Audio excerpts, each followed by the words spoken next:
Hello. Can y'all hear me now? I just realized that my microphone was off. Hey y'all. Hey y'all. Hey y'all. Today is no today. Take two. Take three. Today is May. Today is May the 12th.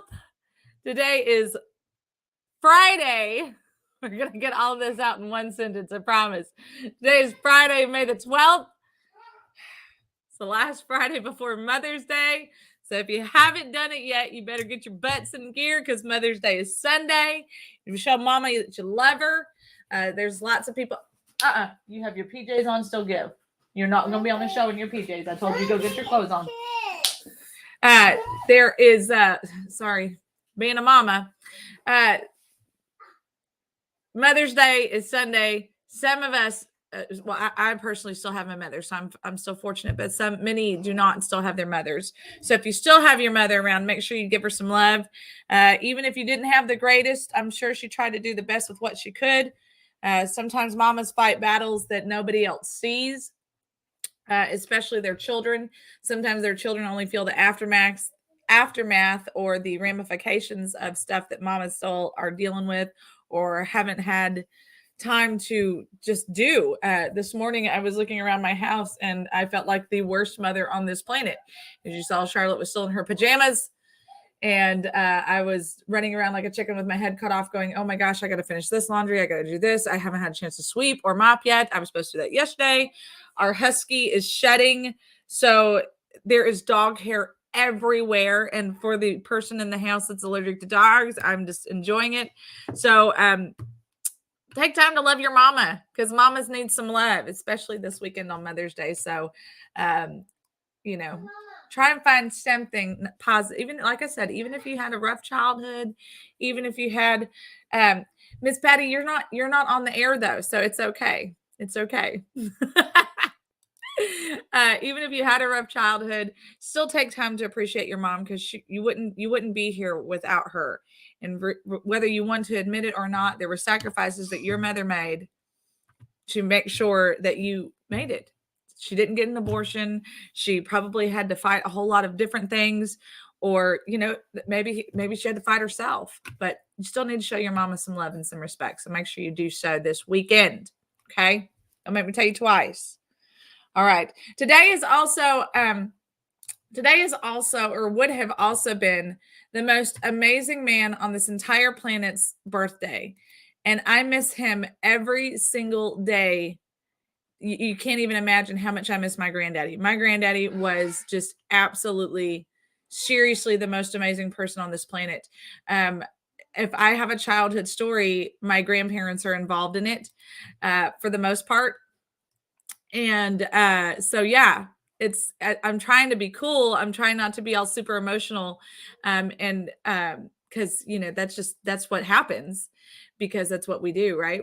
We get emotional when we miss people that we love dearly. And so anyway, my granddad was an amazing person. He was born in Colfax, Iowa, in a barn. Literally, he was born in a barn when he was growing up. His family was the second largest cattle family in Iowa before the Great Depression. The Great Depression happened about the same time that a strand of mad cow disease ripped through several farms in the Midwest, and unfortunately, the Hoy farm was no exception to that. My granddad went on to, when he was his cousin. His first cousin, who I called my Uncle Scotty, he was a World War II veteran. He was a second wave onto Normandy Beach. Well, Granddad was still a boy at the time. I think he was like 10 or 11 years old. He may not have even been that old. And he won an award in Colfax for making sure that he gathered up the most scrap. Because if you remember during World War II, there were all these drives and stuff to be able to get metal so that they could make bullets or so they could make plane repairs or whatever, rubber tires, all of those kinds of things. Granddaddy was like on the forefront of pulling all of those resources together to as a boy to help the war efforts because that needed to be done. He was serving his country from a very small age. Granddad went on to serve a beautiful history in the U.S. Navy. He retired as a master chief. He was a cryptologist. He was on the brink. He was doing a lot of cutting edge stuff way before cutting edge was a thing. He was cool before it was cool with electronics. And so it was really funny when cell phones came out and stuff. He was hysterical about them. And he's like, I don't know what the big deal is about all this technology stuff.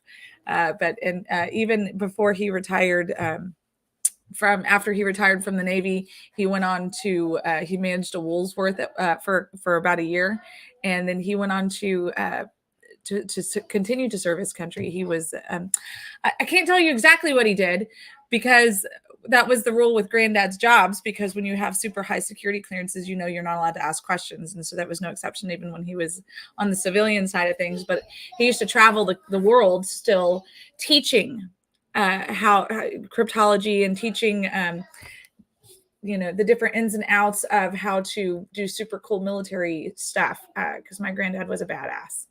But if you knew him later in life, in fact, if you see this goofy picture every single day, my dad painted that. Oh, I'm not going to cry. My dad painted that for my granddad many years ago for his birthday or for Father's Day or something. Granddad was a dad to anybody who needed one, and a granddad to all of my friends. Everybody called him granddad. And when he died, there was just as many active duty military members as there were retired, very, very retired military members at his funeral. But he was known to be a fisherman. He was a man of very few words, and possibly the smartest, most intelligent, loving, godly man that you could ever meet. I hope that my kids and my grandkids can say when I die that I know where she is. She's with her Savior, because I know beyond a shadow of a doubt where my granddaddy is. And he is absolutely fishing with his best friend. And that's what he used to always say whenever he would go fishing by himself. So I love you, Granddaddy Lyle Hoy. I miss you every single day. And thank you for being a portrait, a life-size human being of who we are supposed to be. We always said that if God was looking for a modern-day Noah, that he would have called my granddad, and I still stand behind that statement to this day. So we miss you, Pop. We miss you, Papa. Anyway, so that's that. Today is Friday. It, of course, is our Federal Defense Friday. So hopefully we'll have some J6ers on. Everything is up in smokes right now. Miss Helena is at a conference, and General will be joining us in a little while. So we may just be recapping some things that are happening. We do know that Rachel, if you remember Rachel from last week, her trial happened. It was relatively short. She ended up going for just with the judge, not with the jury. So hopefully we can get some more insight on that.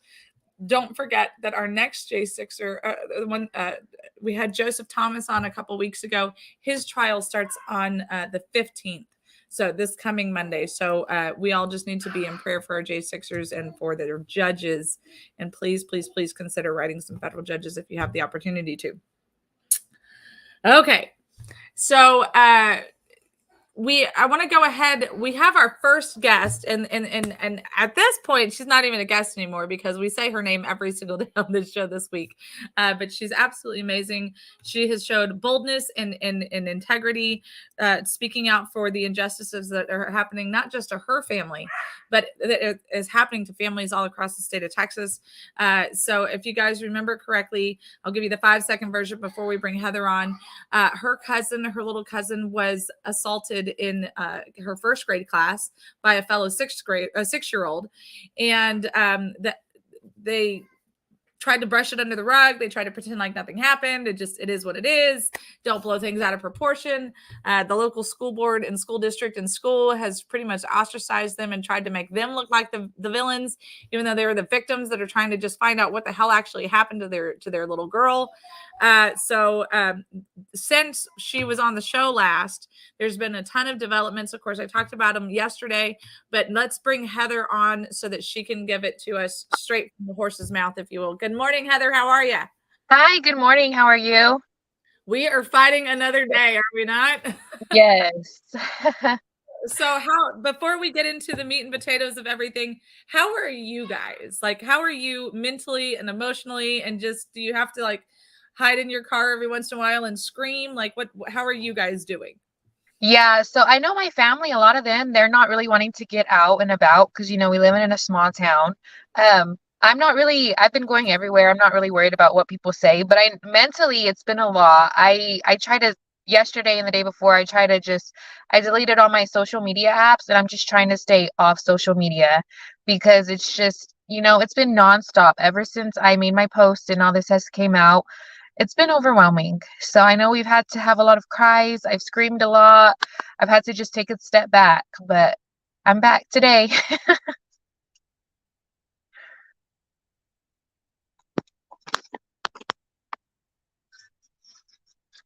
Hold on, I can't hear you for some reason. Dang it, I didn't unclick my button all Okay. the way. I'm sorry. Okay. Charlotte was screaming in the background, so I was like, one of the things that I try to talk about, especially if I don't have the guys on or when I do have the women on, I remind them we as women, we carry way more. I don't want to say we carry more than the men do, but we kind of do in certain aspects, especially when it has to do with emotions, especially when it has to do with all of the other things, right? Like our job as women is typically to protect the men and to care for them, even though they're protecting us in the Yeah. bigger forceful man sense. So we carry so many different burdens. We carry different burdens. Let me say it that way. And so we have to take time to sit in our room and cry and scream sometimes, or you know what, I just need to walk away for 5 minutes or an hour and 5 minutes or whatever it is. I need that cup of coffee. I need 5 seconds by myself, because if I don't get that, I can't fight for somebody else. And I think that that's something that we forget as women, that if we don't step back and take that breather and say, you know what, I'm not good to anybody right now. I need 5 minutes. I need to get away from everybody. I just have to disconnect. And if you're a person of faith, you remember, which I know that you and your family are, Jesus did the same thing. He's like, you know what, y'all are stressing me out. I need to walk away from y'all for a minute and let me Yeah. go. Let me go away for 40 days. If only we could have 40 days to walk away. I wish. Some days I'll just take 40 minutes, just 40 minutes I can walk away. But, Yes. we are the mama bears and we do have to defend the children. And so it's important that we recognize in this fight and in this battle that the mama bears or the cousin bears, but you're a mom also, that Mhm. we step back and we say, okay, hold on. Because if not, I'm going to lose my testimony and I'm not going to be able to fight the way that I need to fight. I'm going to be Yes. fighting the wrong person instead of who I Yes. actually need to be attacking. So Yes. I definitely appreciate that you have pulled back. There have been days where I'm like, I don't even want to get off my bed. I don't want to look at the computer. I don't want to get up and have to talk one more day about another, penis in a kid's book or any of that. You just get burnt out because this is a huge battle. This is an emotional battle. This is a spiritual battle. This is a WTF battle. Yeah. And in all of that, we still have to nurture children in the meantime. So I applaud you. I'm praying for you and your family and the other moms. I've spoken to another mom there locally. There's a lot, and it's, moms are stressors and worriers as well as warriors, Yeah. even when we try not to stress. So we're definitely praying for you guys and holding you close because it's not easy. So give us the update. Tell us since last we spoke, tell us what has happened. So, I don't know if y'all are aware, the school did release a statement yesterday. I believe it was yesterday. Maybe it was Wednesday. It all runs together, but basically saying that the occurrence was mutual, um, and basically that sounding like it's kind of just over with, kind of the investigation is over. Ever since that happened, two things have happened. A lot of people in this town have kind of now said, okay, well, it's not as bad as we thought. If it was something that was mutual, now kind of giving us backlash. But then a lot of other people have gave support because they're like, did the school really think releasing this statement was going to make them look good at all? If anything, it angered a lot of people too.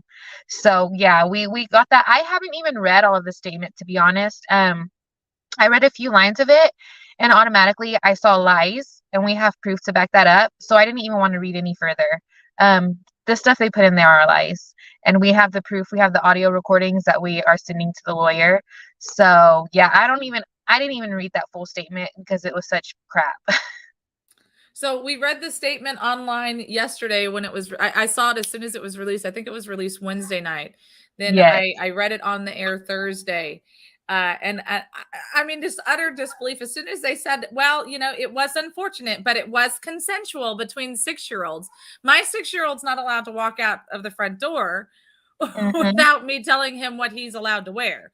Yes. So I don't see how that's consensual, right? He's not consenting to what I want him to wear. I'm telling him what he's going to wear. So Yes. to see them come back and say this is what we're going to go with, and Mm-hmm. everyone will be okay. It's all the smoke and mirrors game. It's hey, we're smarter than you. We know how to outwit you, and we've been doing this for a very long time. So you just sit down and shut up Mm-hmm. and go away. That's Yeah. exactly what we saw in that Yeah. statement. And it did. It worked for some people in this town. Some people kind of changed, where they stood with it. But for a lot of people, it just angered people. They're like, "Are you serious that the school would even write that?" And so, yeah, that's where we're at. No matter what, we're still standing by. She was forced because what we know and what other kids have said, and proof we have. So they could say whatever they want. I think it's in their favor the fact that the video is not, and even at that, someone said it was like, they said it's like 35 seconds or something. Um, all they caught was the act. They didn't catch all the threatening before and they didn't catch after. So if you start your stopwatch, because I had to do this, you start it and let 35 seconds pass. That's a long time for a child to have to perform oral sex, no matter what the case is. So the people who are making it seem like, oh, it was only 35 seconds, that's a very long time. Let's get that straight. First of all. Second of all, that doesn't catch all the stuff that happened before that. So I'm like, I really don't know what they wanted to prove by making that statement, because it does not look good on their part at all. No, I completely agree. And I actually made the statement yesterday. I said, we're all grown-ups here. We know that act, number one, takes more than 34 seconds. And number Mm-hmm. two, that's still a really long time. It's an Mm-hmm. incredibly long time. Have you ever put a child in the corner for 2 minutes? That is the Mm-hmm. longest 2 minutes of everyone's life. So if you Yes. think for 1 second that 34 seconds isn't an eternity, you've lost your mind. Now, and exactly like you said, that video is not showing what led up to before Yes. that 34 seconds of eternity started. What we Mhm. are we have that history. We do know that there have been threats and that have been made and things like that. So for it just not to have been captured there, Mhm. that doesn't mean Yeah. that it did not happen. One of the other favorite statements of mine that was in the transcript or what the statement that the school and the DA, well, it was the DA and CPS with the oversight of the FBI put in Mhm. there, was that for the record, we know that the teacher did not have headphones in because we could tell from a surveillance camera that was in the hallway. What's That crazy about that is, I told you the school specifically told that to one of the family members, and I said, You are confirming that they specifically told you she had headphones in." And she said, "Oh, yes, I'm on my way over there to raise hell because we were told there were headphones in, and now they are saying they were not." So, this came from the school that there were headphones in. So they're just straight up lying, is what's crazy. It's crazy that they're just changing what they said. But let me ask this question, Heather. I don't know the teacher. I haven't seen her picture. I'm not in a rush to. Does she have long or medium styled hair at all, or does she have short hair? Well, the picture that she had, it's like right here. It's So, definitely not like spiky hair. Like you could cover your ears. Yeah. so, so, Yeah. so you do I even Yeah. need to say the words out loud? Yeah. Like, are you wearing headphones? Come on. We can't see. Yeah. I mean, when I saw that statement, first of all, I thought that was the most asinine thing I've ever seen. Yes. That has got to be the most powerful security camera of any Yes. school system ever, because even Yeah. not to make light of the school shootings by any stretch of the imagination, but when you see those videos from the school security Yes. cameras, they're not clear. They're very grainy. So y'all Yeah. must have, for a small I town, guess you've got little the old best Plainview. security cameras. Yep. And a lot of people are saying who know her, like, she doesn't even own headphones. Okay, the school provides stuff like that sometimes. So, I mean, these little excuses they're using are ridiculous. I'm like, but the fact that they released a statement, it proves sexual activity happened in the classroom. And no matter the case, that should not be happening in the classroom with 6-year-olds, with the teacher present. Like, no matter what led up to it or after, this happened in a classroom and people are forgetting that. I'm like, What? You guys are focused on like the wrong thing. I just don't get it. I do not get it. Well, and a lot of people have now the question is, so okay, well they've already come out with their statement, so why are you guys still doing this? Like the attention's been raised. No, the attention has not clearly been raised enough, number one. Mhm. And number two, they came out with their statement, and that is the most crap BS statement I've ever seen in my entire life. Number Yes. two. And number three, as long as these types of books are still in our school, as long as there's still no accountability, as long as the teachers are still being protected and not the students, as long as all of these things are still happening, then our kids are not protected. Last Yeah. night, I did an interview with Ken, which is the owner of our network, TECN.TV, his show, The Exceptional Conservative. And he played the original the news interview that you had done. And it has the superintendent in it as well. And he's just very like, yeah, so, Mhm. crap happens. And Yeah. you know what I mean? Like, just very, just, I don't really Nonchalant, care. like, oh, it's no big deal. Yeah. And after the statement came out, I guess everyone else got brave because the principal's husband went to Facebook to just talk about it. They're all acting like, okay, it's all taken care of. There's no big deal here. And I'm like, if your 6-year-old daughter had to do this in class, or even if she wanted to, even though you cannot want to do this at 6 years old, anyways, you would still be, someone needs to be held accountable. And now everyone in this town just feels vindicated and like they could just talk all about it. And I'm like, y'all are crazy to me. Y'all are so crazy. Yeah, no, it's a 6-year-old girl does not want to do that. I promise. Okay. Yes. So let's just get some facts out there. Let's have that real talk that they refuse to have. So sorry, I had to say that. All right.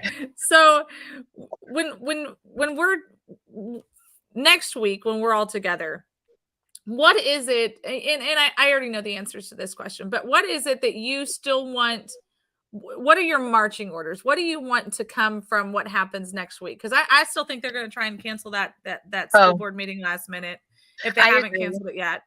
Yeah. Well, first to answer your question earlier, I don't know if I did. Part of the reason why we're still vocal is because the school still never communicated with us. They never talked to us. Every statement they gave was for the public. So we were like, so y'all obviously care more about saving face with the public than speaking to us. That's all the communication we got was those statements. And what we're wanting to do now is, first of all, our goal was to make this get out there so they can't just hide it. So I am glad that we were able to do that. Number two, I still feel like someone needs to be held accountable, whether it's the Mhm. principal, the teacher, or the superintendent. No matter the details, sexual activity occurred in a classroom and someone needs to be held accountable. So that's our goals. And we want people to realize and know that all this shady stuff that happens, in the school here, you don't have to keep silent about it. I wanted to be brave enough that I could tell people when something is not fair, you stand up for yourself because no one else will. So yeah, we just want justice. And we do have lawyers involved now, and just because the school thinks that there's nothing to investigate, we're giving all of our recordings, all of our information, all of our statements to the lawyer. And so, now it's going to be time for him to do his job and, get justice for us. No, absolutely. That you're spot on. This is about accountability. This is asking the question: where are the elected representatives for your area? Has any of them reached out to y'all to be like, I'm so sorry that this has happened. No, we still have never We got an need to do better with apology. our school boards. And even at that, we're really upset with the school board because they made it very clear we control everything the superintendent does. We hired him, we're in charge of firing him. But now all I see is that the school board is going along and releasing this statement and approving it. And it's like, so are y'all going to fire him? Do y'all not care? Where do you guys stand with this, school board? Hey, you know what? That's a great point. They are responsible for hiring him. Doesn't he have a history of sexual Yes. inappropriateness in Yep. other states, whether it was And with others, mhm. whatever the cases may be? So he has a history that followed him. So you're right. You are responsible for what happened. So now let's hold you accountable. And you know, this is where I had mentioned the other day, it's time for the JP courts to also get involved, because you may not be able to go after them on one level, but you might be able to go after them on another level. That's what the JP Yes. courts are there for. Yes. So I'm, you know, I know for us, it's about making sure that there's more awareness, because this is not just happening in y'all's school. It's Correct. not. And that's the very unfortunate part. And it is not, and I'm not even going to go into upper grades yet. I'm not even going to bring in middle school or high school yet. We've Mm-hmm. had other teachers, parents, fill in the blank, reach out to us and say, hey, just to let you know, this actually happened on the school bus. This happened here. There was a story about one kid who took all of their clothes off on the school bus and then started rubbing their genitalia, trying to rub them all over other people, a second grader. So, you know, these stories are happening, but the difference is that was stopped immediately. Mm-hmm. That specific one, it was stopped. The mother showed up and took care of business immediately. And you know what I mean? This is not Mm-hmm. being dealt with in the same manner. This is being Correct. said, there's nothing to see here. And you know what? It was all Oh consensual. yeah. So it's all good. And you know, to touch on that, I had a mother reach out to me and she will be at the school board meeting and she does have her statement. The day we were protesting and the day that the principal was already under scrutiny, this mother from another first grade class at the same school brings up a situation occurring with her kid. It's nothing to that extreme, but it's something going on. And the principal promises her she's going to tell the other parents and take care of it. Time passes, and this past week, the mom says, I ran into those parents and I asked if they were notified, and the principal never notified them. So I'm like, the teacher, the day all this happens and we're protesting, she still can't learn her lesson and notify parents. She's still doing the same stuff. That's why the teacher, I'm not gonna lie, sometimes I do kind of feel bad for her because I'm like, she may have been a good person, she was just very negligent. The principal, I have no sympathy for, because the day we are protesting, you're still not notifying parents of situations that are currently happening. So I feel that the principal needs to be held to a very high. She just, Absolutely. yeah. But you know, her family's judges and stuff, so I think she just thinks they're gonna get away with whatever. I think that the biggest thing, the biggest takeaway is, yes, kids will be kids. Yes, Hmm. there was a lot of unfortunate things that happened in this situation, in this specific circumstance. But the biggest problem that we're seeing here is the absence of the adults and their responsibilities. And Yes. that, I think, is where that's where the outcry is. That's what people are upset about. You know, Yes. the kids need to have help. They need to have, you know, resources and tools in their toolboxes to be able to deal with this situation, but they're never going to get those tools. They're never going to be held accountable for their own actions if all of the grown-ups in the situation are going, not my job, and I didn't, la la la la, I didn't see Mhm. anything, I didn't hear anything, so más o menos. Yep. So It's so we're true. I don't want to say that we're looking forward to coming up there next week, because we shouldn't have to come up there next week for something like this. But we are looking forward to being with you guys, encouraging you, and to let people know that we're not going to go silently into the night. Walter has been very diligent and very in people's faces about, don't talk to me about transgender anything, or oh my gosh, the second I said his name, he popped up. That is the freakiest stuff ever. You're such a creep. Uh, I saw him actually going after an SREC member last night on social media because she was all like, everyone show up at the Capitol because we're going to talk about SB 14. And he said, if you're not in Plainview, then you better shut up and you're a liar. I was like, I got changing my stuff, coming here messing everything up. Are you going to talk or are you just going to be creepy?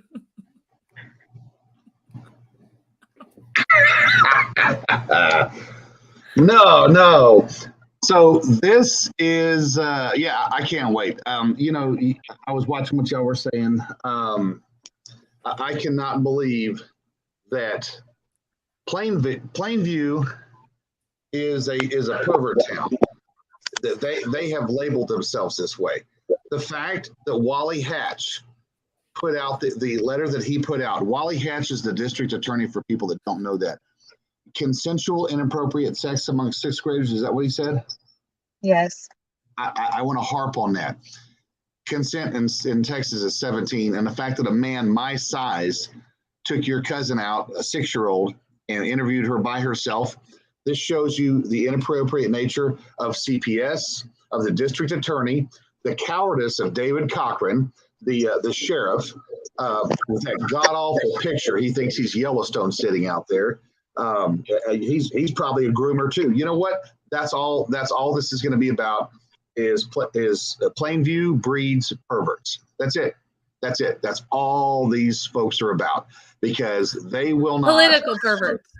They will not. No, they're probably real perverts too. I mean, the kid, the mom of the kid is TDC J Guard, if I'm not mistaken.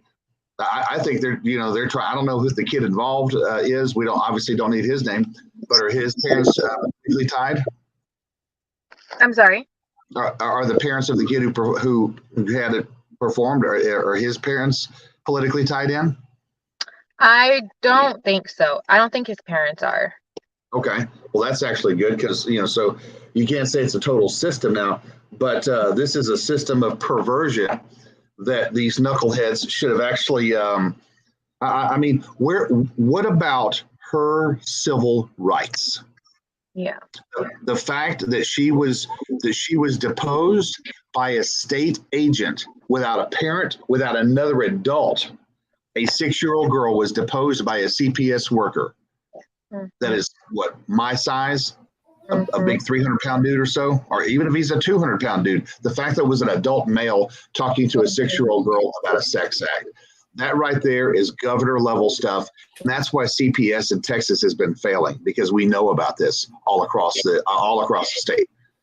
You said governor level stuff, and I was reminded that the general actually ran for governor, so I figured I'd throw him in on this mix. Hey, general. Yeah.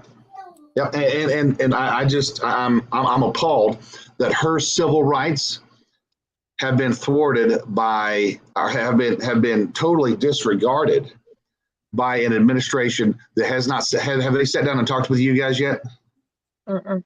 We saw that and everyone else did. So all the updates we've gotten are all the statements they've released to the public. Wow. Okay. Yeah. So your attorney has got a job, and I hope that y'all's last name is what the ISD is now named after. I hate lawsuits, but this is exactly what they're made for. Your cousin's civil rights were violated on so many levels. And the fact that Wally Hatch, the groomer, he's probably a George Soros funded DA, even if he's a Republican, doesn't matter. That guy, the fact that he made the statement that he made, I've talked to women across the state that are obviously more mature, and man, they were. What did he say? He said, "Yeah, we are going to defend." Did y'all talk about Brian Slayton's deal, Sandra?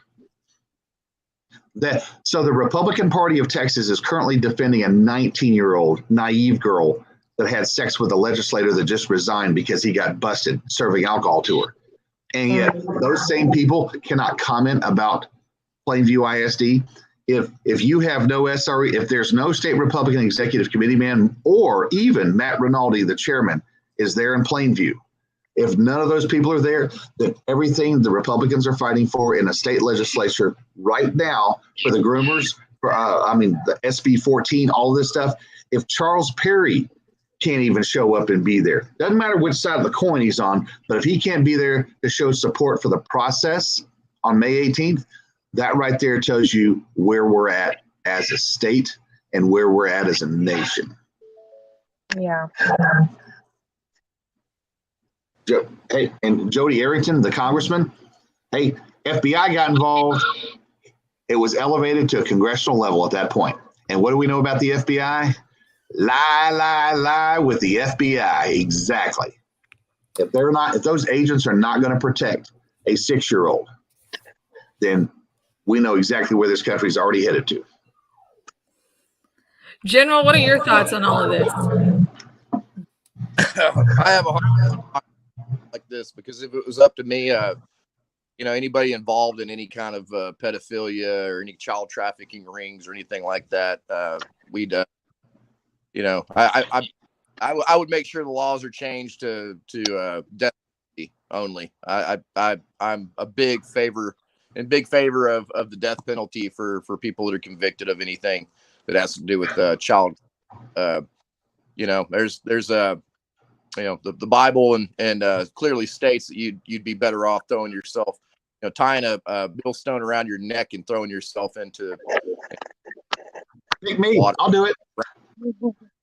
Yeah. What's crazy is we have, all these parents now in town who kind of flip sides after the consensual part came out. And all I have to say is if your 6-year-old is in first grade having sexual activity happen and the teacher's there, I'm sure you'd be mad. It doesn't matter the details. This should not be happening in classroom and someone should be held accountable. We're turning all of our information, our investigator work we've done on our own. We're going to give it to the lawyer. Now it's time, that he fights for justice for us, because we see they're just trying to silence us and I'm going to let him take over and fight.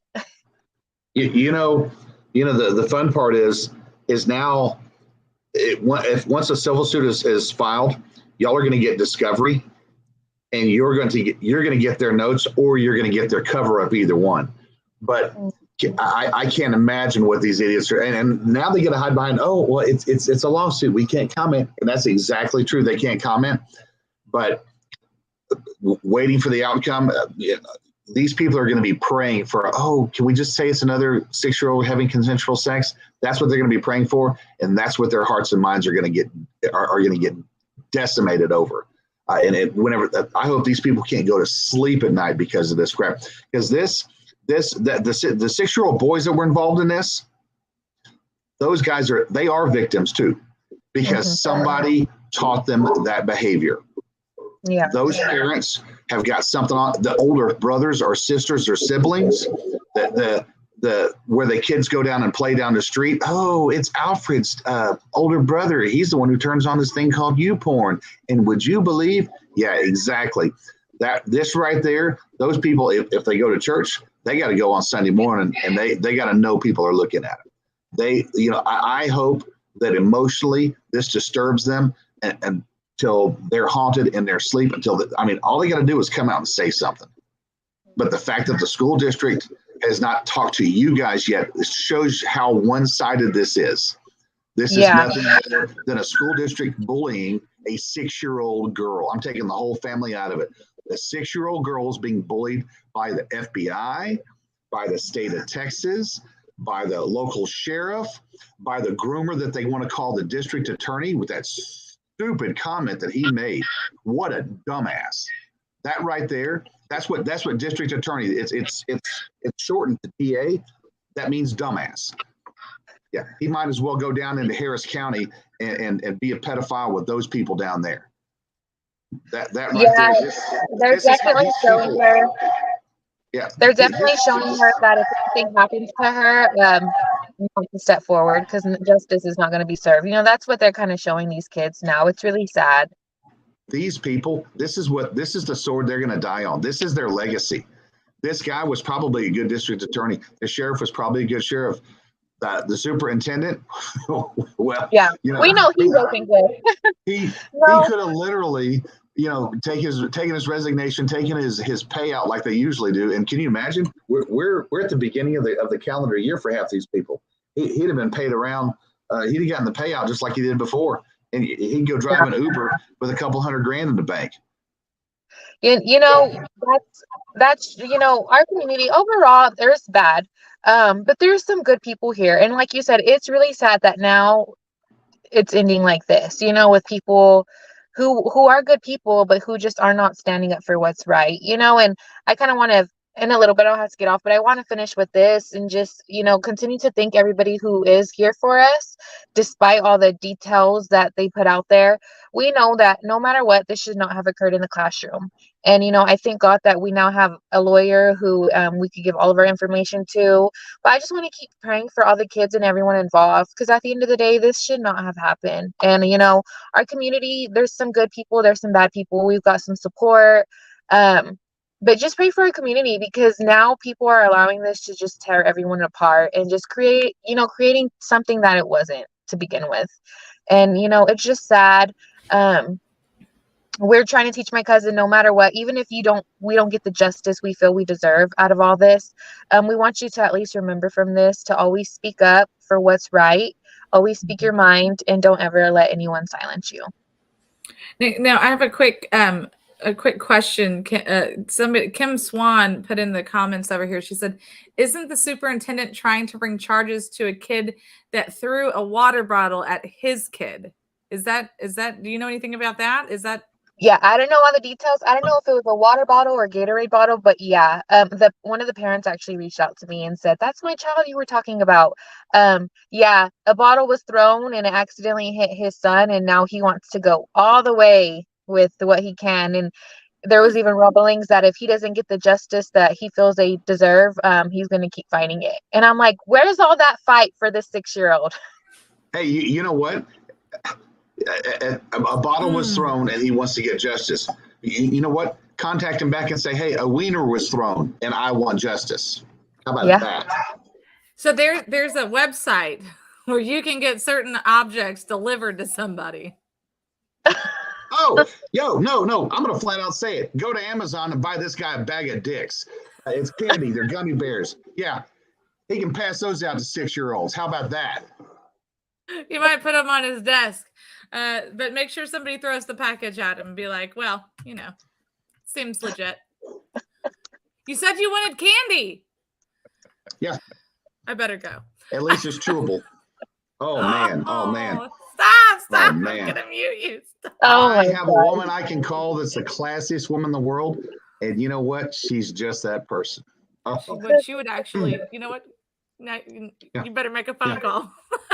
Well, Heather, we truly appreciate you and your family and all of the activists that are working tirelessly to make sure that justice is in fact served. And again, it's not even anything other than holding the school board and the school accountable for their inaction, for their covering things up, because this has got to stop. And if they want to be the example across the state of Texas to be made, then congratulations, Plainview.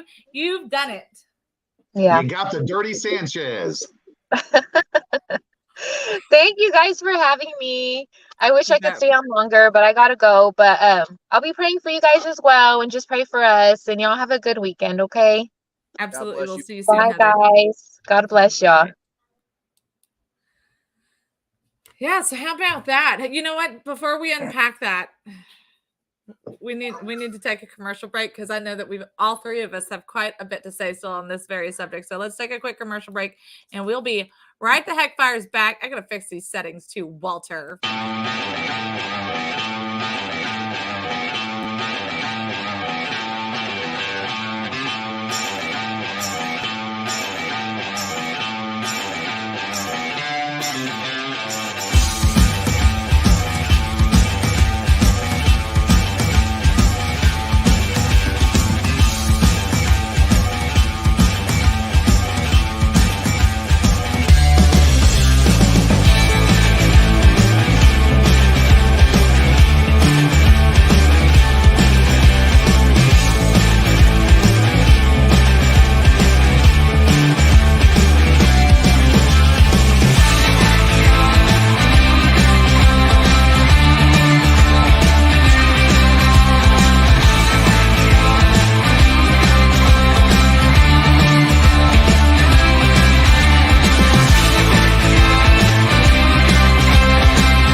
We are back. A huge thank you to our amazing sponsors. Don't forget, the Montgomery County Tea Party's meeting is this coming Monday, the 15th. Be there or be square. I'm going to be there, and guess who I'm bringing? Oh, I thought she was going to scream it. Charlotte is coming with me. She has been telling everybody she's going to do the party this time. So she's super excited. So y'all come and make sure you give Charlotte a big, huge hug and tell her that you appreciate all of the hard work that she does for Texas Fully Loaded. I did an interview last night with Ken, and he spent over half the interview raving about the executive producer that we have on this show, who makes me do all of the work. Not Walter, Charlotte. Anyway, we're going to have a great time at the Montgomery County Tea Party, so make sure that you're there at Citizens Grill. Get there around 6. The party starts at 6:30, and you don't want to miss out, so make sure that you're there. It's going to be a great time. I believe that it's going to be a judge who will be speaking on mental health, so maybe Walter should be there, but it might be a good thing that Charlotte's there, so maybe she can identify some stuff with this insanity that she produces. Also, a huge thank you to the Vietnam Veterans of America. Yeehaw! All your hard work and sacrifice has never gone unnoticed. We truly appreciate who you are and what you do and what you continue to do for veterans and service members all across this nation and the globe as they're serving wherever they're at.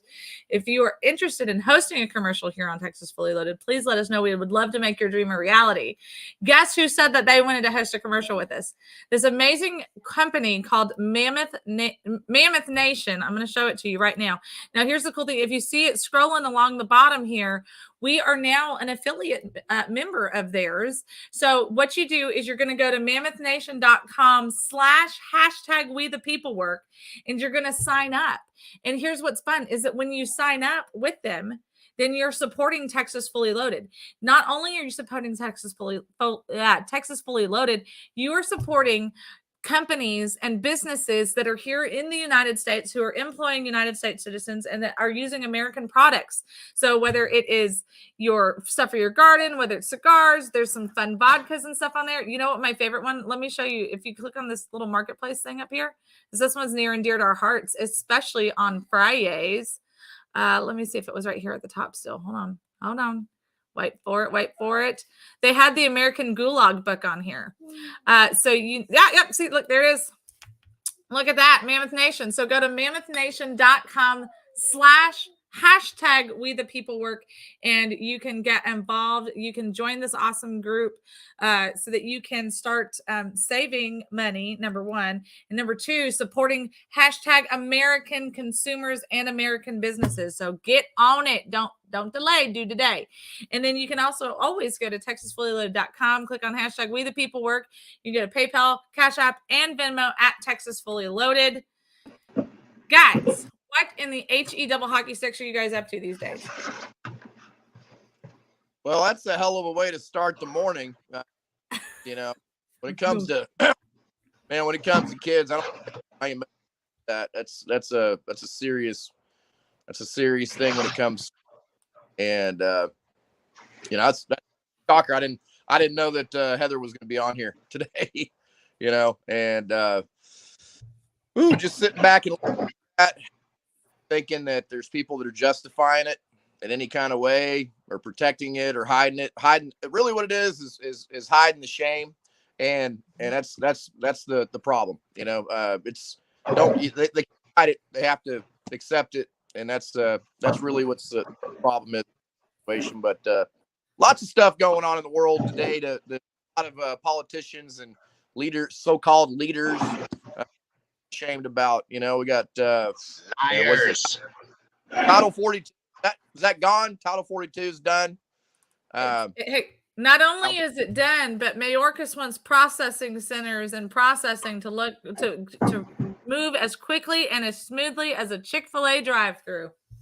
Yeah. You got that picture? Well, I do. I have several. So what's funny is I think that they're kind of starting to get taken down, but I do have it. Hold on, I'm gonna pull it up. So, yeah, there's a meme running around that the old HQ. What's he? So he's a retired. What's he called? The old Patrol HQ. Old Patrol HQ. Y'all need to go check this guy out. So on Wednesday at the Border Security Expo in El Paso, Mayorkas said, I quote, "I want our processing facilities to be run like Chick-fil-A's," Ortiz said during the remarks at the Border Security Expo. Hey, guess what? That means on Sundays, they're off. No, they're not going to be off. They're still going to be going. Yeah, it's, you know, so we got that going on. We got the, you know, what caused this stuff, all this stuff, y'all? Do we know? Do we know how this happened? What's that? At the border.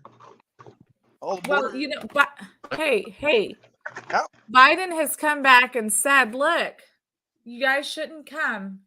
I'm being serious about this. Yeah, real serious.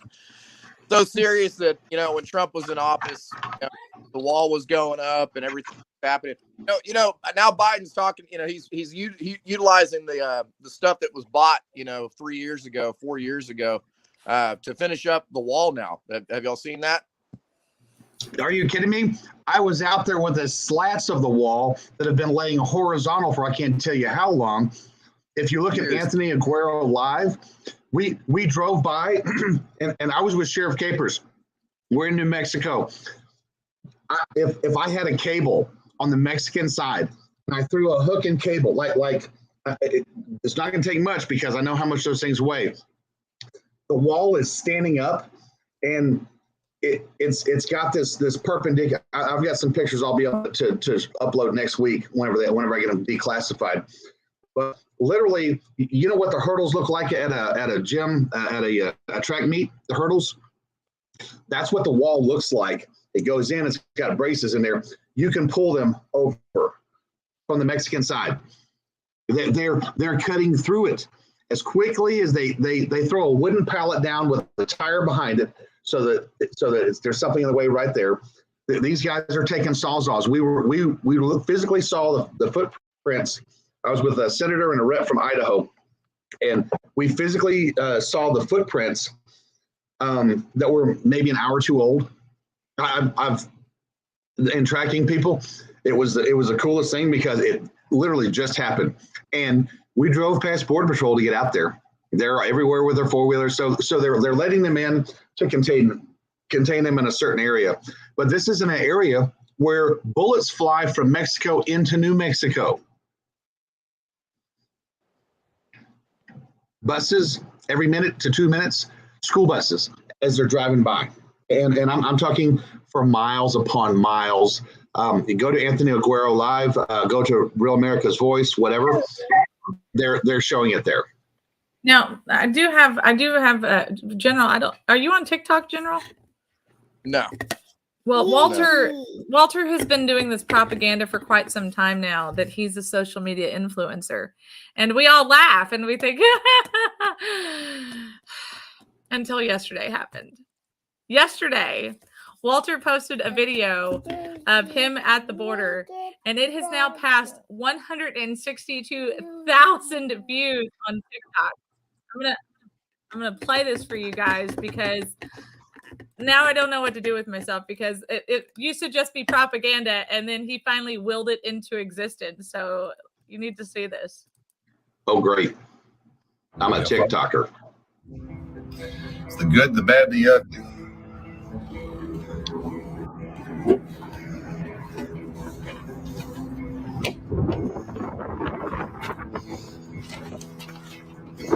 Here's your wall. It's your federal wall. Anybody knows what that stuff means?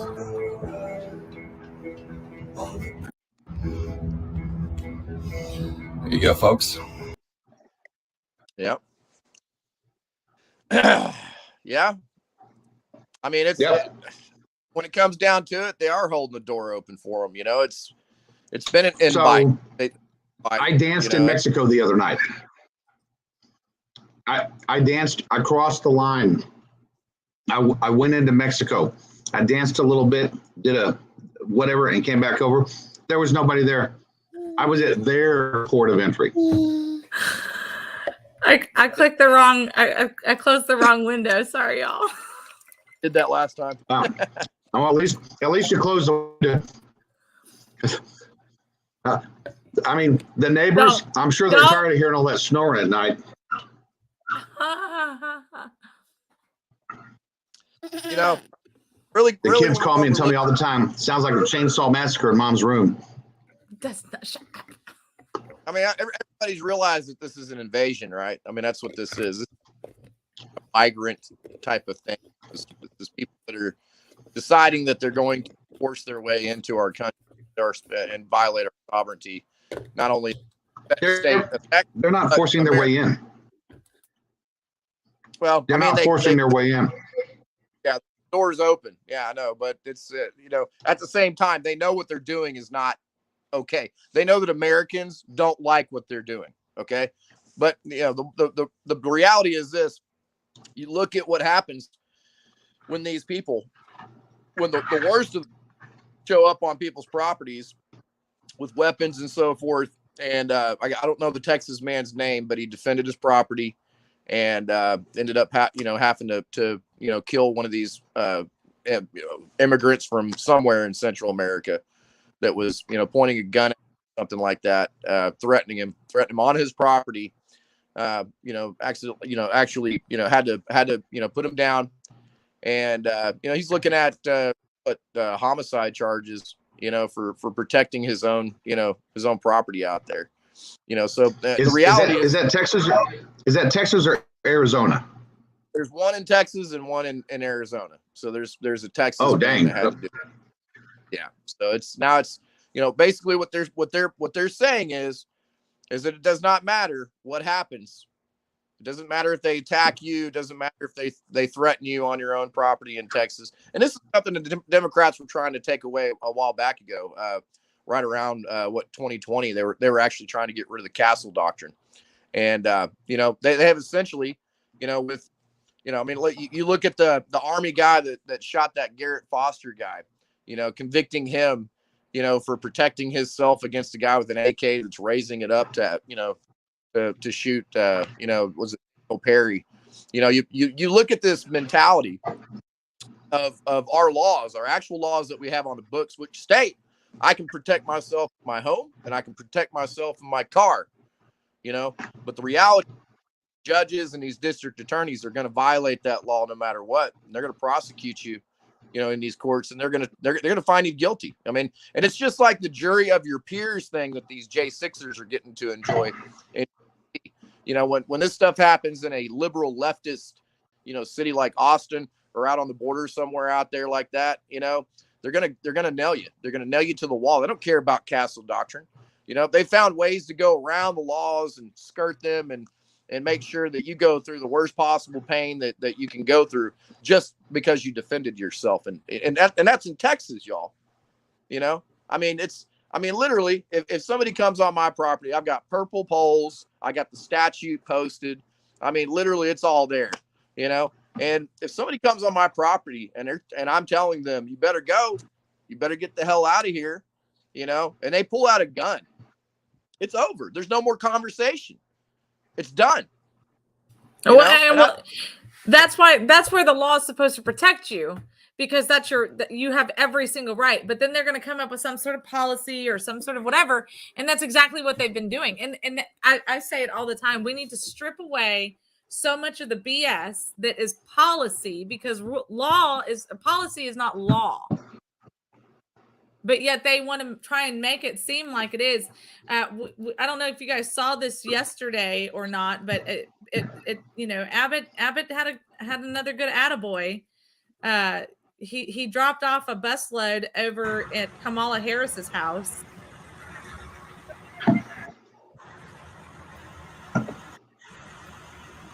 Had about 30 men, women, and children. And people are outraged by it. They couldn't believe that he would do something so atrocious as to drop these people off at Kamala Harris's house. I'm not. Why the hell not? I'm not interested in stunts. I'm not. I don't appreciate stunts, and that's all he's. Well, doing. actually, this ain't a stunt. At first, it seemed like a stunt, but you have to look at where he's dropping them off. The liberal attorneys in New York, the ones that are making money off of this, he's putting them in their neighborhood. This is exactly. I've been telling people, you get a couple. We were over in El Paso. I know where Beto O'Rourke lives. I was like, let's get a whole group of people. Let's take him to Beto's house. You know, I want to see his humanity when these people are on his front lawn, when these people are coming across his fence. You wanted this, you got it. Here they are. I understand, Walt. I get that. But, you know, the bottom line is that all those Texas National Guard and every single willing and able, you know, Texan should have been able to go to the border and protect it and stop people from coming here in the first place. That would have shut it down. What he did when he called it out, I guess it was 2 years ago, Abbott said, hey, I'm sending all these, you know, National Guard down. And Biden says, if you do, we're gonna come down on you and we're gonna sue you and we're gonna come after you. You know, and what did Abbott do immediately? You know, I mean, his little limp wrist broke and he sent them all back. You know, that was a sign. That was a sign of the weakness that we have, you know, in our government, and all the way up to government. Replace, yeah, no, I'm with you there. I'm with you there. But the fact is, and here's the key. I was in El Paso whenever the police in El Paso are guarding these people so that fights don't break out. They are literally in front of 15 to 17 cops. They're just firing up a joint right there. And I'm not going to get into a weed argument with anybody, but the key is they just, oh, hey, I'm going to fire up a doobie and we're going to do it. And the cops have to go over there. Univision was out there with us. I mean, you know, we walked up there, and had I not known a couple of the police officers in El Paso, it was, who are you? What are you doing here? Oh, I'm just a tall white guy in America. What the hell you think I'm doing here? You know, I know who Marty Robbins is. How dare you be white? Yeah. And again, you know, this is all white supremacy, all these brown people, all these killings in Texas over the past 2 weeks. All of these killings now for the calendar past 2 weeks have been perpetrated by Hispanics and gang members, 2 of which we know for a fact are illegal. The other was a part of Puro Tango Blast out of the Houston, which is actually a prison gang. So, and the fact that this guy was, you know, trying to get in the Army, they wouldn't let him in. This is what happened in Sutherland Springs with the shooter there. Well, why did the Army not, you know, we hate red flag laws, but when you get a nut job, this right here was a white guy. Brown was all get out. His parents don't even speak English. And it was all white supremacy. At what point does the state of Texas not condemn all of these news agencies? And if you look at what's going on in California right now, California is trying to pass a bill that a certain amount of your property tax pays for the news to be, I mean, it pays for your local news. I'm sorry, it was Google and all that. So your internet usage, they want them to be able to get paid out of our tax dollars, the news agencies. So state funded propaganda, you know, the communist stuff, California has got bills on it right now. And we can't get the news to save our lives. At some point in time, the Texans need to rise up and they need to sue CNN, MSNBC, Fox News, because all this stuff is bullcrap. Everyone's lying about it, period. Independent journalism, well, like this right here, is the only place you're going to find it. If they do their fact-finding mission, this is the only place we're going to find the truth now. No, from people that have first person views, direct views of what's going on. I mean, I saw Owen Schroeder was out there yesterday, and I guess he was 5 feet past the press line, and they were telling him that he couldn't stand 5 feet past the press line on American soil, that he had gone too far. I mean, it's the hypocrisy level is ridiculous now. I mean, 5 foot. I mean, there's literally an X right there that they had put in the dirt saying you can't, the press can't. As the illegal alien walks 15 feet past him. Yes. Oh, wait a minute. Would you like a Dr. Pepper or would you like a Coca-Cola with your taco or whatever we're going to feed you? I mean, we're living in a bizarro world, man. I guess that Hadron Collider actually, happened. This is by design, and any elected official in federal office right now knows. They called for Mayorkas. I heard Laura Ingraham go, "Oh no, we need to impeach Joe Biden." All these people that called for the impeachment of anybody, where are they at? Where are they at? Don't tell me you're going to start filing impeachment charges towards the end of the summer as we're ramping up to see who's going to file for office. I don't want to see that BS. This stuff needs to be argued out right now. We have the House. This is time for these political consultants to sit their ass down and to let the adults in the room take care of business.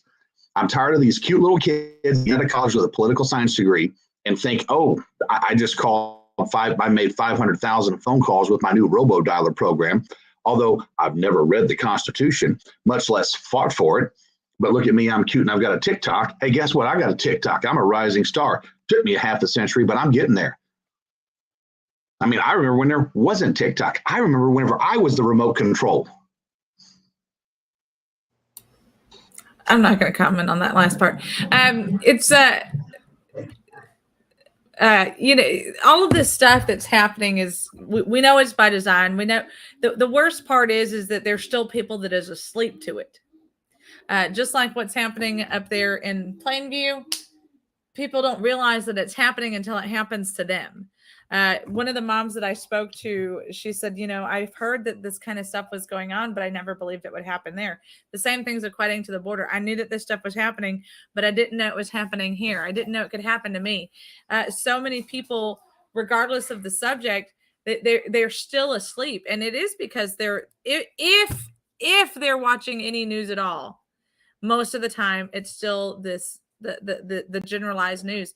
And I think what we're starting to see, I was in a conversation on social media yesterday with Greg Parker. He had made a post about Bud Light, and so I made the statement. I said, hey, but do you remember when Bud Light said, or Budweiser, Anheuser came back and said, Bud Light in America is only 1% of our profits, so it's not that big of a deal. And then because it was a map of all of the Bud Light numbers of how they're dropping in sales, and people are now waking up, and it's taking stupid things to wake them up. It's taking a Facebook, a TikTok video of Walter coming out of a porter potty and opening a gate. You know what I mean? It's people, because if you go through and you look at the comments that are on there, it's unbelievable. Like, people are like, wait a second, hold on, what's happening here? I mean, this is the reality. Oh, you wanted a wall? Here's your wall, but we're gonna make sure that the door is open so that people can still sneak in. It's like going to a party and keeping the door open for somebody. Here's your wall with a gate in it, but we'll put a lock on it though. And that's, what's funny is we drove to. I took Sheriff Capers to the We Build a Wall. The one where they had to celebrate things, and people. I watched remnants of the CNN town hall. Folks are being misled, period. Under Donald Trump, he repaired over 400 miles of the wall. Remember, he repaired 400 of what was already there and built less than 55 miles. Mm-hmm. If Greg Abbott wants to continue on his little uprising, he needs to build at least 300 miles of the wall within the next 2 years. And the cool thing is, as the wall comes in, guess what happens? Our soldiers get to start going home. Although, General, guess how much a E5 with 19 years in the National Guard is making on the border right now? What is it, like 2,000, 2,400, 2,800 maybe? I mean, that's over $100,000 a year with TDY funds. Oh, really? Oh, is that right? Yeah. Oh, okay. Holy crap! Excuse me, I gotta go. The National Guard's calling my name. Well, I didn't know that. Yeah. So we had a buddy of ours that's Border Patrol that was booted out of the National Guard because he wouldn't get the jab, and I'm like, dude. That guy was making, and here's the funny thing: as a federal agent, these federal agents, anyone that works for a federal agency that's also in the Guard and gets pulled in on orders, they're also getting their pay. So they're double dipping. That stuff happens. We know that. Holy crap! I never was in the National Guard. I'd have joined the National Guard in a heartbeat if I'd have known that. I mean, I could have, I could have limped around in I don't know. I mean, it was a wheelchair at first, but I mean, holy crap, man. I cannot believe it. And this is the E5 mafia. So I'm sitting there going, and they're giving it just due. These are guys that have to strip their rank from what they got whenever they were active duty, come over here and play ball. We're finally at that point. Remember, the suicides were happening because guys were making the $2,800 a month. Originally, were making a $7,000 a month salary on their civilian side, and they had $7,000 a month worth of living expense bills to have to pay also, that $2,000 wasn't covering. A mom was having to go back to work and things like that. So I'm glad that they finally took care of that. But at the same time, we don't need the military on our border, period. Texas needs its own guard unit, its own patrol unit. And what happened with House Bill 20? It got tucked into 7. And then did they kill these bills, Sandra? Are those bills dead? 7 has not been killed yet. No, 7 has not been killed yet. So 20 Only was 20. tucked in 7. 20 was tucked into 7 as an amendment, right? Correct. Okay. So I'll we'll see if the state of Texas. I tell you what. Here's the deal. If the Texas House doesn't marry with the Senate a border protection bill that includes the Border Patrol unit, the Border Protection unit. Okay, because here's you want to know how we can save the federal government some money? This is the best part. Let Texas be Texas. Get Ken Paxton to file his little lawsuit to the Supreme Court so we could get reimbursed. Let us take care of our own border. And this allows the Border Patrol to move New Mexico, Arizona, California. They can let in whoever they want. Because at some point, what you kind of is letting volunteers go handle their own border. I agree with that. I'm all for that. I've known people that have gone out to the ranches and these groups and they've protected these ranches. They go after those people. I personally know some groups out there that are assisting ranchers and protecting their equipment and stuff like that. And they've been confronted by the FBI because they're out there and they're actually functioning on even private property on ranches, and they want to know what they're doing. I mean, so they're being actively investigating anyone that's out there protecting even the ranches, Walt. The FBI is calling sheriff's departments when they pull a vehicle that loads over, and they're saying, hey, you got our car pulled over. We're tracking that car to its source. They're allowing them to deliver their drugs or their people so they can find out who in the state of Texas is doing anything. If we stop it, period, we're going to stop the trafficking happening. The traffic, whether it's drugs or people, doesn't matter. It's going to stop.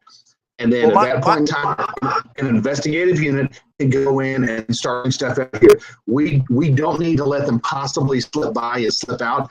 That's how we got Francisco Oropeza. Well, Oropeza was deported 4 times under President Obama. He hid out in Montgomery County, and then he moved into San Jacinto County after he was giving a restraining order by a local justice of the peace or judge in Montgomery County. He had a warrant for his arrest in Montgomery County, and he was just across the line whenever he killed 5 people, to include a little 9-year-old boy and everybody was executed. And people need to understand this. These were headshots that were anywhere from 3 feet. Oh, we lose him. Walt, come back. Walter, come back. I'm back. Hey, there weren't bullet holes everywhere. This guy didn't spray. This guy didn't tat tat tat. He didn't use a bump stock. He didn't use anything.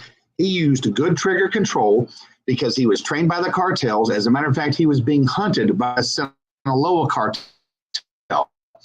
They have a price on his head. Hey guys, he's in jail right now. So Sinaloa, do what you know how to do. Get your guys into that jail and make sure that they get their french fries before they go to the shower. Here's the key. This guy executed a 9-year-old boy that played with his own boy.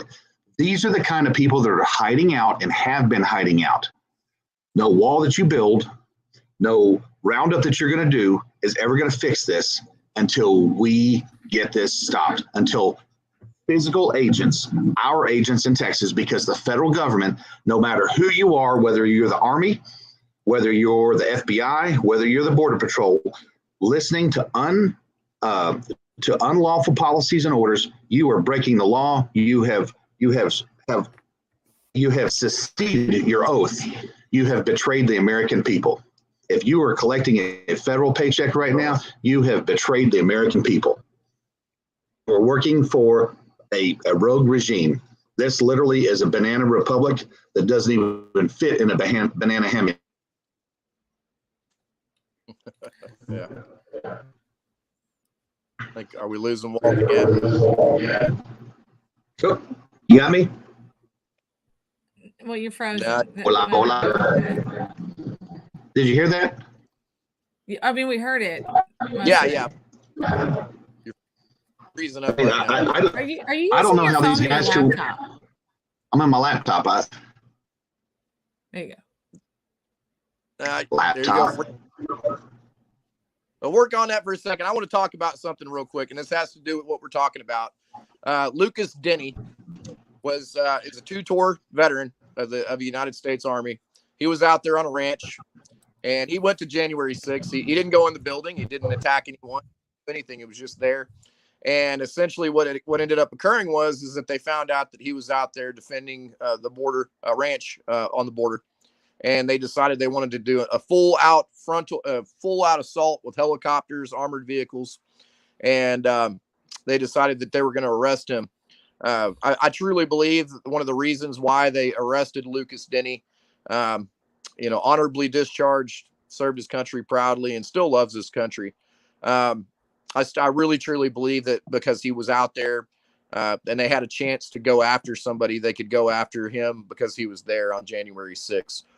He ended up, unfortunately, getting 52 months in prison for literally being outside of the Capitol. But I really, truly believe that they cherry pick and they saw an opportunity to make a splash and let the whole border know that they can come there and they can come get you. They'll find a way. They'll find a way to come get anybody they want to that's out there, doing any kind of do-gooding, any kind of really good stuff or any kind of honorable, actions such as protecting these Americans, property on their ranches. So, it's while they're investigating these people, they're tracking down who they can go after, that's protecting these ranches. They're allowing cartel members and other extremely violent and dangerous, I would call them terrorists, foreign terrorists into our country. So essentially what they're doing is they're going after the good guy and they're not paying attention to the bad ones coming in. They don't care about them. They don't care. It doesn't matter. They're not interested in them. They want to look at us. They have an agenda to specifically point out and find anybody they can that they can go pick on and mess with. And they're going to spend hundreds and hundreds of hours on somebody that's doing the right thing, but they're not going to be actually protecting us from any foreign terrorists that may be coming in. So that's the abomination that we're looking at right now. Everything's upside down and backwards. And, unfortunately that's the world we live in right now. Bizarro world. Got you back, Walt. Well, I thought I was sharing his page. Let me go back now a little bit. So this is, of course, AmericanGulag.org. You can look him up there, Lucas Denny. I had to do some deep searching to find anything other than a left-leaning article about him. So, it's just more proof that they're trying to shut these guys down and keep them quiet and try to make sure that they don't exist, especially in the public eye. Now, I want to, just kidding. I'm going to put those back on. So I want to ask some questions, General. We had Rachel Powell on our show last week. I did see where she opted for a judge-only trial, and I did see where they were able to keep it within, was it 1 or 2 days? And do we have an update on any convictions or anything along those lines yet?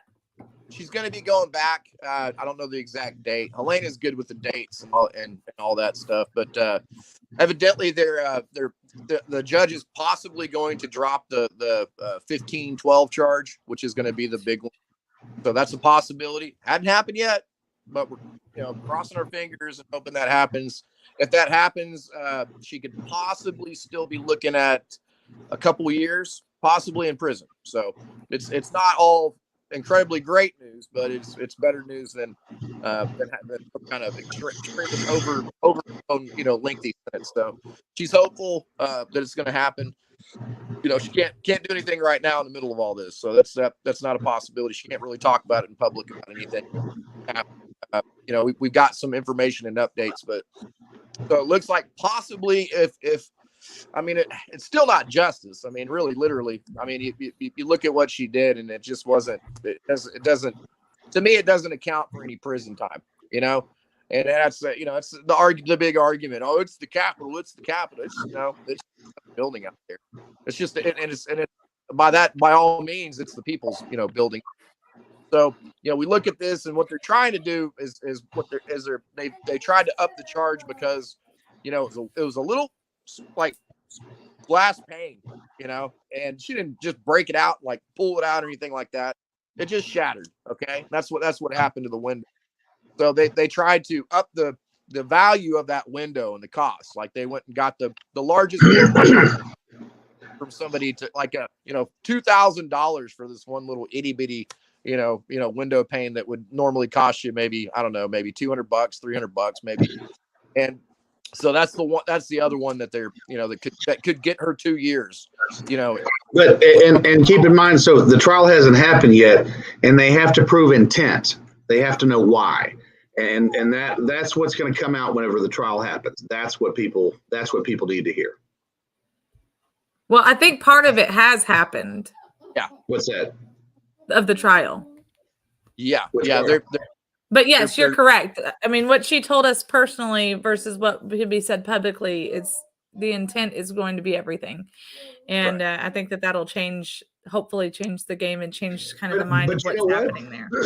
This goes back on to look what's going on in the New York subway system right now. We have a video of a man attacking people, and then one guy put him in a chokehold. And you know what? What drugs was that guy hopped up on? Now they have to put a Marine Corps veteran who had help. Remember, they're calling this a racial incident. He had help from a black guy to take down a black guy. So why aren't two people? They don't want to charge the black guy. And what they don't want to tell you is because the narrative in New York City, the narrative in DC that's been put out is not what people are hearing right here. It's the one-way narrative. It is the communist narrative. It is the Soros-funded narrative. And people need to remember, Soros was a Nazi, and he turned on his own people. He sold Jews down the river and took their teeth and their paintings. He counted their articles of clothing. He became a multi-billionaire, and now he's funding the demise of the U.S. after physically serving under Adolf Hitler. And we allow his children to live in cities like Houston. Well, we're funding a Nazi party over in Ukraine right now. Exactly.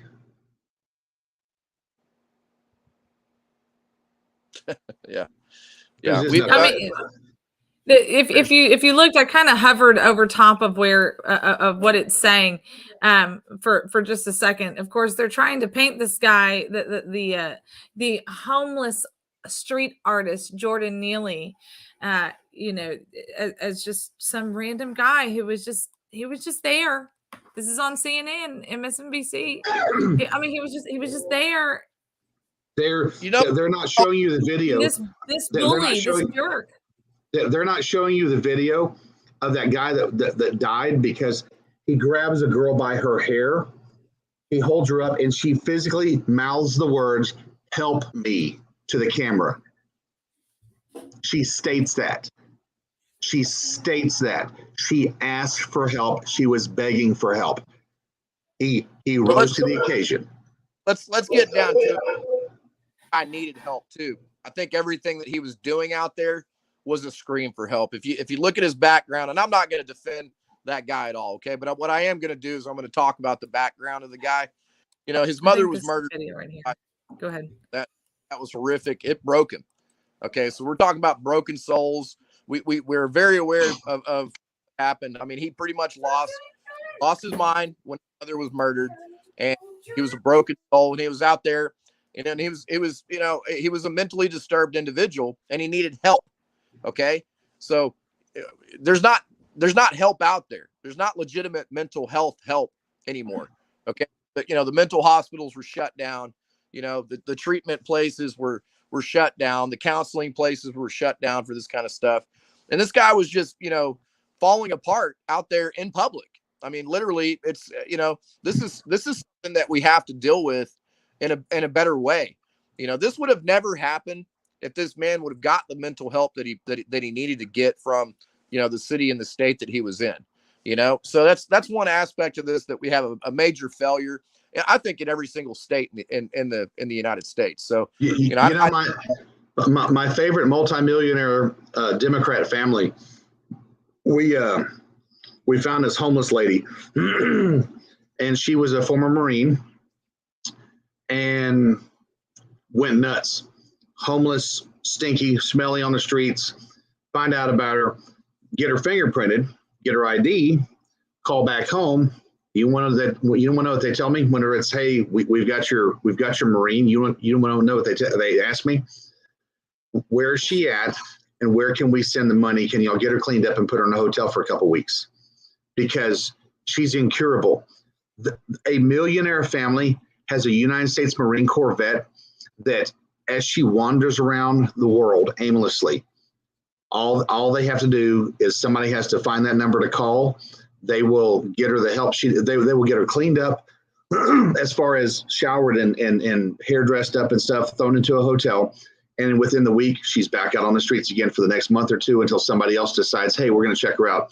And this is going to go on until she's dead. This is going to go on until this Marine Corps veteran is dead. And this happens all across the nation with homeless veterans.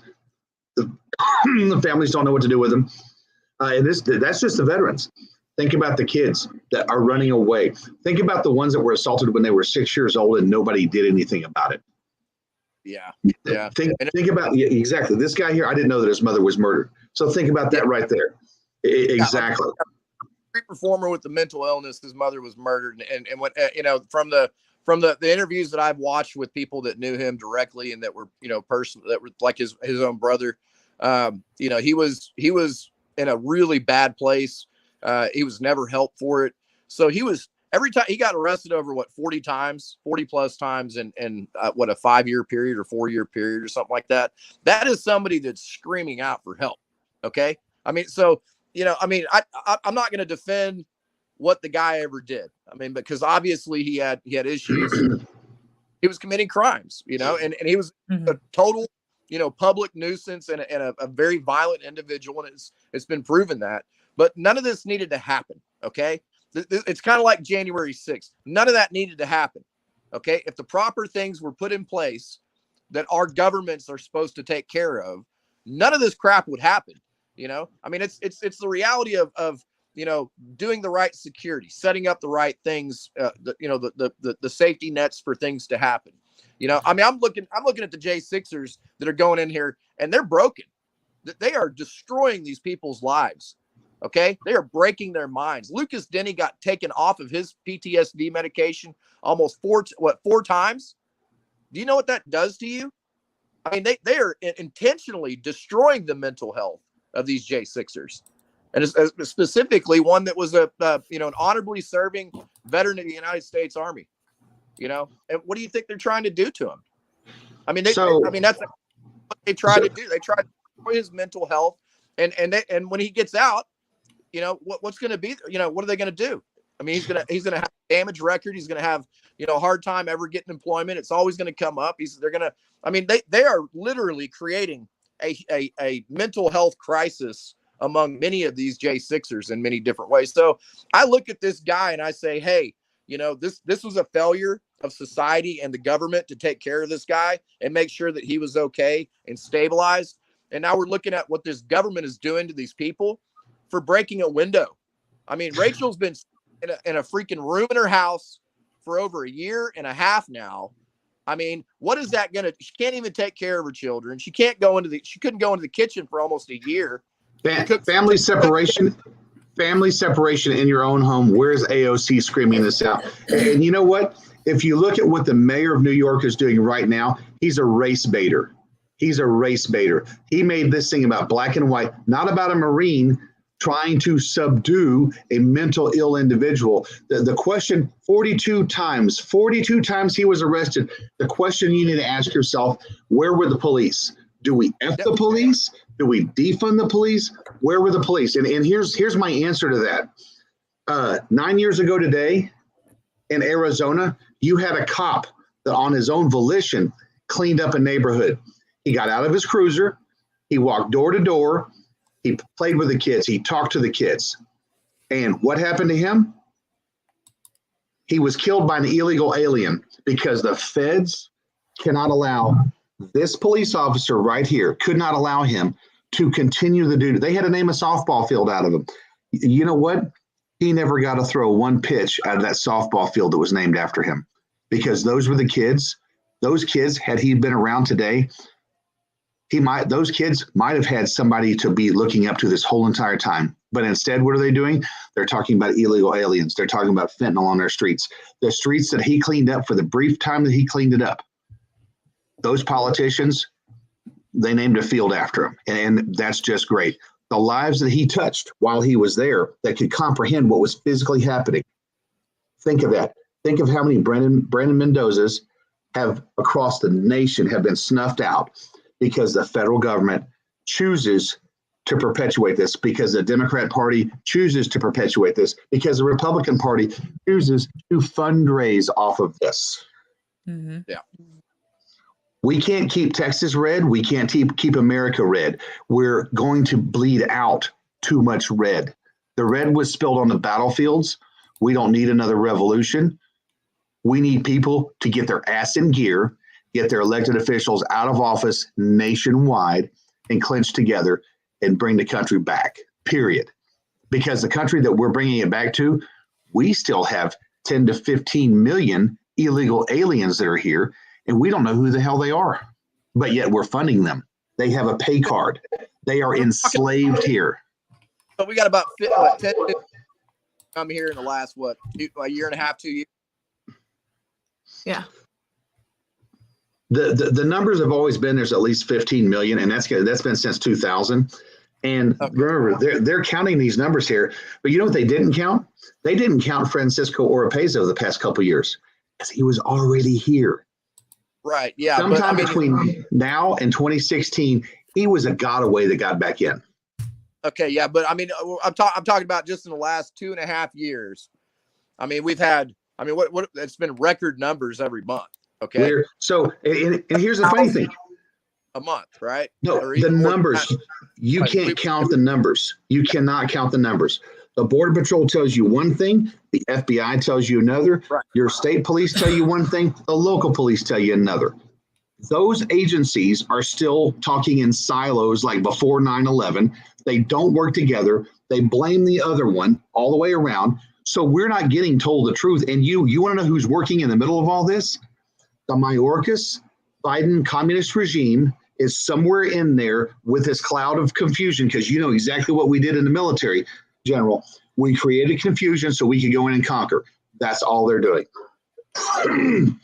What my point with the amount of illegal immigration that we're having, these people coming over, we have a population of about 13 to 15% that is the black culture, the black Americans. If this continues the way it has this month, with 700,000 to 1 million that have come through this month, they will overshadow the population of the black population in America within like 2.5 years, maybe possibly 3 years. I mean, it's literally replacing an entire group of people, or overshadowing. Basically, I mean, I really think what's going on is that the Democrats have lost the plantation. That's what I really think has happened. I think they've lost the plantation, and that they know that they have to grow a new one, and that's what they're doing. You're exactly correct. And so, in saying that, it's the Democrats, the Democrat liberals that are bringing these folks in, and they're bringing. Make no mistake about it, these are slaves. Every last one of these are slaves. I talked to a guy that owns a field on the border. The illegal aliens, the illegal invaders, they walk through his field that they could be picking. Now oh, that's racist, so you can't say that. Okay, here's the sad part of it. People walk through his field And because he only hires HB1 visas, the federal minimum wage for any HB1 visa is $13.80. And whenever you go from state to state, because that's what they do, these are actual migrant workers. They're not illegal, they're migrant workers. And that's why I really don't want to have the illegal migrant. It needs to be illegal alien, because you're not from this country. You're an alien to this country. You're a foreign body. And that's exactly what the law states. The term thing is out. So you have migrant farm workers that travel the United States. And these people make $13.80 picking onions or watermelons or oranges on this side of the border. I mean, the crowds go walking through there so that they can be enslaved for $7 an hour. Think of the irony of that. The fact that they're walking through a field they could be picking for $13.80 so they could go be enslaved for $7 an hour and have to split that with the cartel. So just to throw some numbers in real quick, I just got from Ken. He sent me that recent estimate since 2020, illegal migration population is at 50 million plus. Remember, when Trump ran in 2016, we were arguing over, is it 10 or 15 million, possibly 25? Well, that's And already, here we are. we're already at past the population of Black America then. Black America doesn't matter. The Democrats have proven it doesn't matter. So while everyone is saying, hey, we want reparations, do you want to know who's getting reparations? The illegal aliens coming in the country, blacks, they're getting your reparations. You took the handout. You could have created a business, and you choose to sit around your neighborhood and bitch about it. Here's the cool part. Is that it is affecting the Black community. The Black community, they've been on TV lately complaining about these illegal immigrants going to their cities and getting their benefits. So That's what I'm saying. That's what I'm saying. Their benefit, I mean, in the benefits, that's the best part. The slavery, the fact, this was Lyndon Johnson's master plan. Remember, he was surrounded by the Klan. The Democrats, they're the ones who created the KKK. And what happened? He literally said it. We're going to keep those N-words voting for the next Democrat for the next 200 years. Lyndon Johnson physically said that on a recording. People don't realize Lyndon Baines Johnson was as worse of a pervert as Bill Clinton ever was. Worse. And the fact that we don't know if he killed Kennedy or not. All we know is the Democrats ate their own, and they've been nibbling on breadcrumbs ever since. You go look at Uncle Tom, go look at all those movies that have been put out, go talk to all the black pop culture conservatives that are coming out, and they don't want to talk about Republican or Democrat. We want to talk about this. We want to talk about that.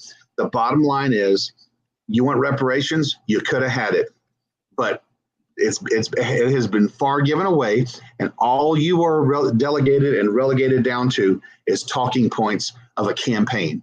Oh, by the way, can you $5.99 a month? Drop it in right now. It's better than a cup of Starbucks. We can keep fighting for you, and eventually we're going to get your reparations there. Meanwhile, for Sheila Jackson Lee to put reparations on the table when she was in Congress, she's still in Congress, but now she's running for the city of Houston mayor so she can finish clenching the demise of the new Chicago of the South. Sheila Jackson Lee proposed a study. And do you know who gets paid by the study? The study that's been going on for the past 30 years at $1 million or $2 million a year, whether it's a state study that's being, our tax dollars are being paid for by taxpayers are paying for these studies that never get anywhere. Yeah, it's free money.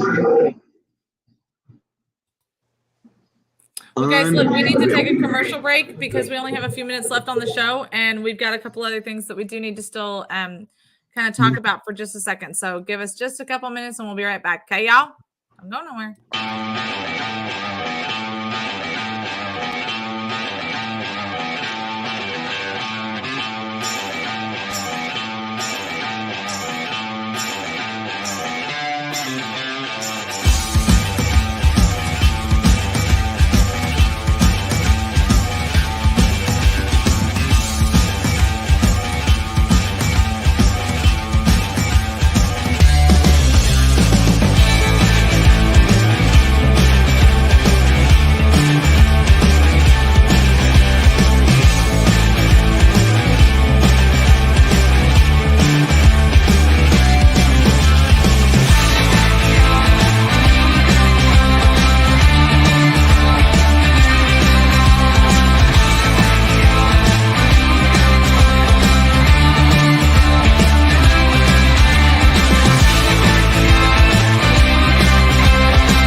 We are back. A huge thank you to our amazing sponsors, the Montgomery County Tea Party. Don't forget this coming Monday at Citizens Grill. Get there a little early. The meeting starts at 6:30. Get there around 6 so you have time to eat something, hug some necks. The amazing Charlotte Witten will be there. You're not going to want to miss out on that. I think she and John are supposed to be singing together. I don't know. I just work here. I just drive the car. That's really Charlotte's in charge of everything. So make sure you guys are there for that. It's going to be a lot of fun. And don't forget our Vietnam Veterans of America. All of their hard work and sacrifice did not just stay in Vietnam. They continue to serve and sacrifice and to uplift and encourage and do all of the amazing things that veterans do for one another, not just for each other, but also for their community. So go to Vietnam Veterans for America, find out, learn more, see how you can get involved, because those amazing men and women, they're just amazing. You need to get involved with them. You need to love on them and hug their necks, because guys, you just have to. If you are interested in hosting a commercial here on Texas Fully Loaded, please let us know. And guess who let us know? The the Mammoth Nation said, hey, we want to be a part of Texas Fully Loaded. So here's what they did. They said, if you go to mammothnation.com /# we the people work and sign up, you not only are going to have exclusive access to businesses that are here in the United States, but you're also going to be supporting Texas Fully Loaded, because every time you sign up and you get your friends to sign up using Texas # we the people work on mammothnation.com, then we get support, and they support, and we support, and it's all going back and forth. And it's good stuff. And there's great products. They even help you get discounts on hotels, all sorts of cool stuff. So make sure that you're a part of it, because I mean, why not? You're shopping anyway, so you may as well be supporting American small businesses, right? Because that's what we're supposed to be doing. So make sure you go to mammothnation.com / we the people work. I'm so glad that I could make that more complicated. You're welcome, because I want you guys to say it every time you have to do it, because I do. So it just works out. If you want to continue to support this amazing show, please also go to texasfullyloaded.com, click on # we the people work. You can also go to Cash App, PayPal, and Venmo at Texas Fully Loaded. Every single dime that you send us gets poured back into the show, whether it is the website, whether it is gas so that we can be all over the place, whether it is being able to be part of We the People Work, because going to Austin is not free. Going up to Plainview is not free. But the cost of these things are not are significant, or not significant to the cause that we are fighting for. Does that make sense? But we still need those funds so that we can continue the fight. I hope I said that as complicated as possible. Could I have made that more complicated? Probably. Walter's here to make it more complicated. Walter, can you make it more complicated? Just support us. We need you. Yeah, it can't get any more complicated than what I'm doing right now. You're welcome. You are welcome for that. So we're coming to the end of the show, as we usually do. General, what is some J6er takeaway items that we can do? Like I said at the beginning of the show, Joseph Thomas has his big trial, starts on the 15th of May, which is Monday. Have you spoken to him recently? How's he doing? I need to shoot him a text as I'm saying these words to you. How is he? I haven't. No, I have not. I believe Helena has.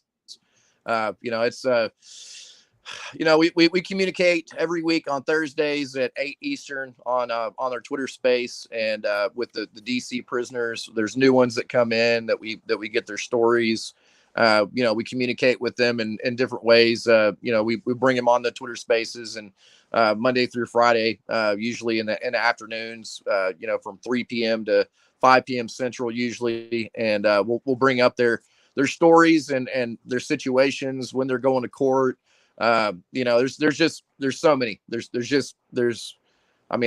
Right now there's over 200 plus that are sitting there waiting to go to their court date. They're completely overcrowded. It's an absolute nightmare. They're not getting their discovery. They're not getting their due process. They're being denied bond. I mean, and a lot of these people are getting denied bond because they served their country in the military. Okay, they're not allowed to go home. Right. Misdemeanors, because they served their country. No, All right. because their government's afraid of them. Yeah. No. Well, and something we brought up before. There's out of the over 1,000, a little over 1,000 people that have been arrested for January 6th, 700 of them are veterans. They have specifically chose to go after people that have served their country honorably, y'all. Okay. And we talked to many of them last night. The replays on my timeline, at the General 249. You can go on there, me up. It's a lot to take in, and I can't cover everything as far as what we do with the J6ers. But we were talking about earlier what's going to happen when they get out. So we got programs and things that we're developing right now that are going to be able to catch it as a safety net when these J6ers come out. We're going to be able to help them. It's basically an entire project. I created one at Tarrant County College in North Texas, and there was no veteran group going on there. Look up Tarrant County College Veterans Program. I'm the tip of the spear on that, and that's kind of what we're doing for these J6ers. Employment, housing, transportation, education, all the things that were kind of created, to assist these veterans when they got out and wanted to go to college. We're kind of implementing that into the program that's coming together right now really well. A whole bunch of good people are involved in this. I mean, it's happening. It's done. It's just the groundwork is up.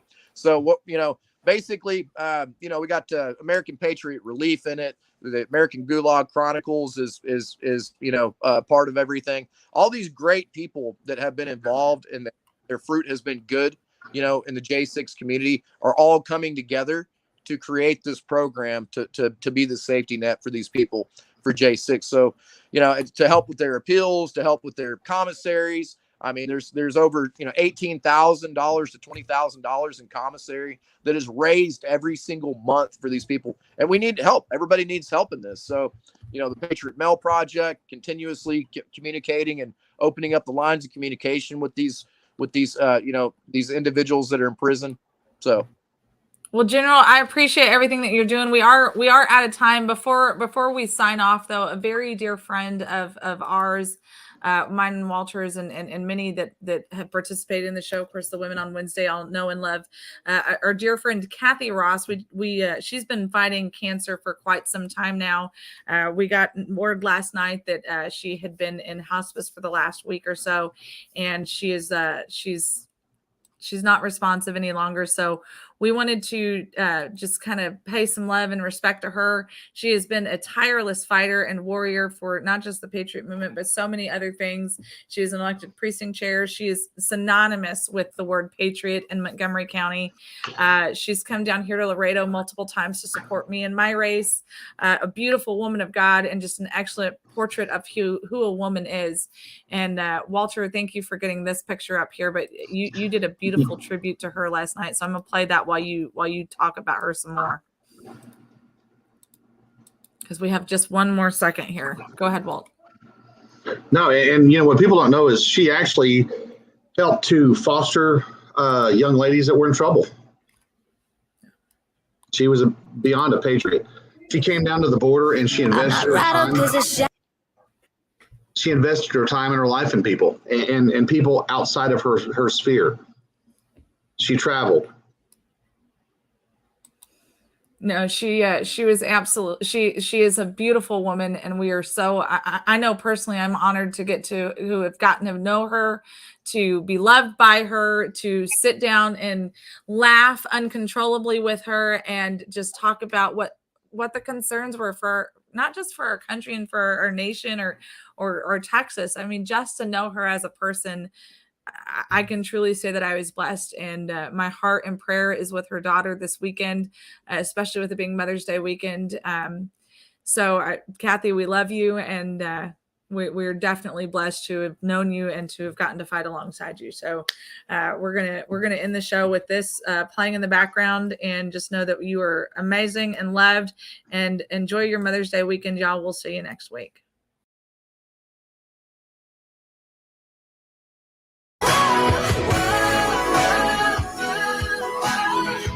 I'm a warrior. a Viking, I'll be fighting through the day and night. I'll be marching through the dark. I'll pick my battles, cause I know I'm gonna win the war. I'm not rattled, cause I shattered all of this before. Steadier than steel, cause I'm ready with my shield and sword.